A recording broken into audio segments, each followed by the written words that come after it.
Bezrat Hashem, le Chog d'Israël de Parashat Miketz, le mercredi, Baba Kama, à la page 119a.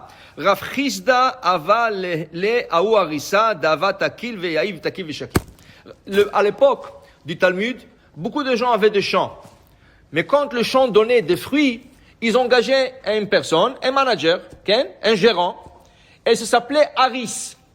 Le haris, sa paye, c'était pas de l'argent, sa paye, c'était une portion du champ. Alors il donnait 20%, 25%, 30%, dépendamment de l'arrangement qu'il faisait. Ça c'était le haris. Rav Chisda avala ou harissa. Il avait un haris. Mais la Gemara nous dit d'ava takil ve'ya'iv, takil ve'shakil. Qu'est-ce que ça veut dire ça? Dit Rashi, c'est un haris shaya medakdek bachaluka ve'eno mevater michelko klum. Il ne laissait pas passer un fruit de plus ou de moins de sa part. Il était très à point sur le fruit. Rav Chisda n'a pas aimé ça. Parce qu'une personne doit être un peu large. Des fois tu perds, des fois tu gagnes. Comment tu me fais le calcul sur un fruit? Ça veut dire que tu es pointilleux sur un fruit, sur deux fruits, tu es pointilleux comme ça. Rav Chisda ne pouvait pas le supporter. Il a renvoyé du travail. Et il a dit, Kara nafshet, safun la tzadik chel chote. Lui, il a perdu maintenant. Pourquoi? Moi, maintenant, je prends tout. Je prends le 100%. Rav Chisda a dit, moi, ça me dérangeait pas de partager avec lui. Je lui donne 20%, 30%. Mais trop pontilleux qui me fait le calcul. Tu me dois 1 kilo de plus, ou un fruit de plus. Trop, c'est trop. Okay? Dans la vie, c'est la même chose. Il y a des gens qui sont larges. Tu sais, $1 de plus, $1 de plus, c'est pas grave. Okay? Il faut faire attention. Quand quelqu'un reçoit son salaire en argent, tu as besoin de lui donner jusqu'au dernier sou. Ça, on ne parle pas de ça. Okay? Si quelqu'un a gagné de l'argent, on va dire il a fait 1000 et on va dire ça donne $1022. Tu dois lui dire, pas lui dire ok, on arrondit à 1000. Non. S'il revient 1000 à $22, tu lui donnes $1022. Okay? Et même si c'est des sous, et $22 et 50 sous. Tu lui donneras les 50 sous aussi. Okay? On ne parle pas de ça. Ici, le haris, il prenait, mais c'est des fruits. Alors tu peux donner un fruit de plus, un fruit de moins. Tu ne commences pas à mesurer dans un fruit. Okay? Il y a des choses que oui, s'il faut que ce soit exact, tu dois payer quelque chose. Tu dois payer une dette. Ça doit être au cent. Okay? Mais il y a des choses qu'il faut laisser passer. Okay? Et Rav Chisda n'a pas aimé l'approche de ce monsieur. Okay?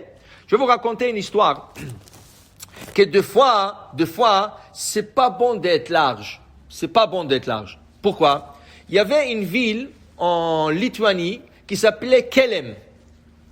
Et le Rav là-bas, il s'appelait Rav Simcha Zissel. On l'appelait le sabbat de Kelem. Le grand-père de Kelem. Comme ça on l'appelait. C'était un titre.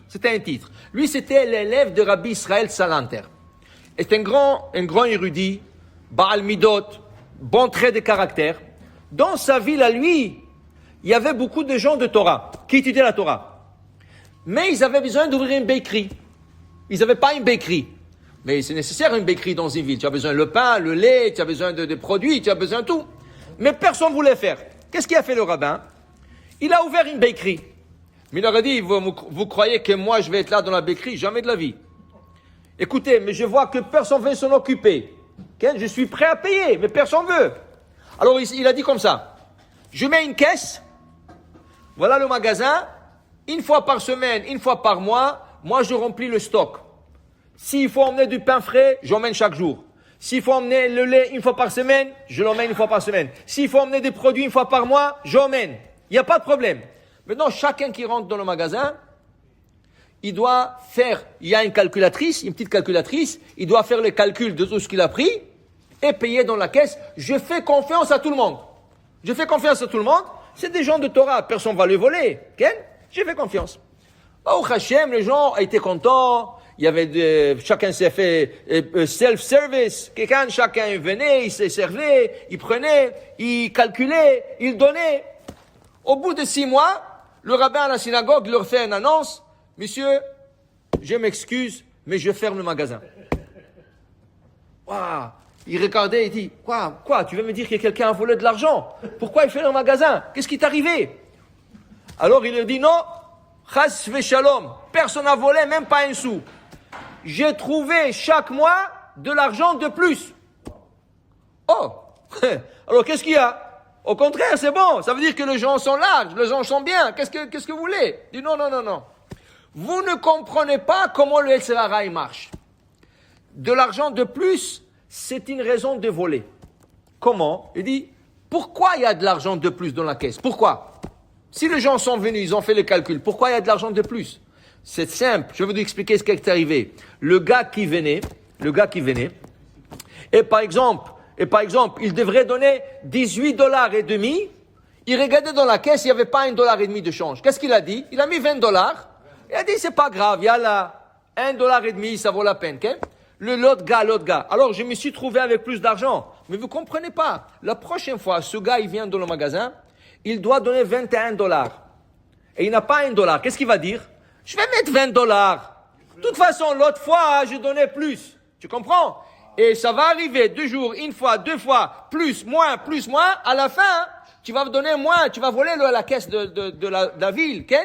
Il a dit, je ne veux pas que ça arrive sur mon dos à moi. Alors, dans ce cas, il a décidé de fermer. Tu vois, comprends? Des fois, donner plus, c'est pas bon. Parce que quand tu donnes plus, tu as tendance après de donner moins. Hein? Alors, il faut faire attention. Il faut savoir de quoi on parle. Okay? Il y a des choses comme des fruits, des choses prends. Mais quand tu arrives à un salaire de quelqu'un, ou quand tu arrives à payer quelque chose qui a un prix fixe, là, il faut être près du sou.